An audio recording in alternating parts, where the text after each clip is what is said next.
You didn't hear from me, but I'm here at Vidcon 2025, and I'm going to let you in on a little secret I've learned this weekend because I need to gossip about it with somebody. From my experience this weekend, the rumors that you've heard that a weird amount of LA-based influencers are secretly on the wrong side of history and hiding it are true. So let's talk about it, because if your favorite comfort creator hasn't made it extremely clear what their stance is by now, you should be a little bit worried. You heard that correctly, so I'm going to spill the tea on everything I've heard and learned so far this week, because there were some people here that I expected very different reactions from. And as always, make sure you like, repost, and follow along for more news. So whilst not a brand new concept, we all know that more recently news and political creators have gained a lot of traction and importance in the media. So this year I and a few of my mutuals and other people that I know in the industry were invited to Vidcon. And when I say a few, I think I could maybe count on one or max two hands the people in my niche they invited, as opposed to the fashion and food and whatever vloggers. And that's no shade, I'm just saying it's clearly a newer concept here. And I've never been to an event outside of my niche, so I found it very interesting, because the first thing you do usually at these places when you introduce yourself is you say what type of content you create.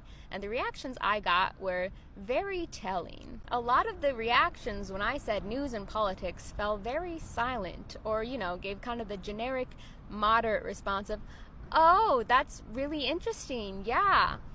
Crazy times," really, you know what I mean. The response from someone where you kind of know where they actually lie, but they're not trying to start a fight. And there was one point where I was standing in a circle of creators I thought were safe, right?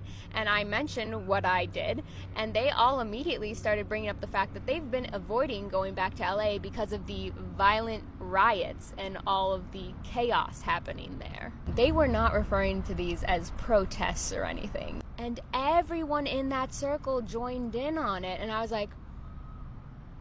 was honestly shocked by the amount of LA creators here that had really odd reactions when I told them what I did and, what side I leaned towards. Because it's LA, right? You would think that it's more on the left, California. Now, eventually I did find my group, but I was shocked by the amount of creators who surprisingly turned out on the other side of what I thought they would have been. So maybe just let that be a lesson and keep an eye on your favorite creators' reposts and story posts, or perhaps their lack of posts at all. But eventually I did find my circle, right? We all went out to lunch and vented about everything that was going on in the world, and I'm really glad that I came and I found those people and made those connections, and I just want to thank VidCon and YouTube very much so for inviting me, because I had a great time once I found my place. But yeah, I can now officially confirm that the rumors are true. A weird amount of LA influencers actually do fall on the right, or the middle, if that even exists anymore.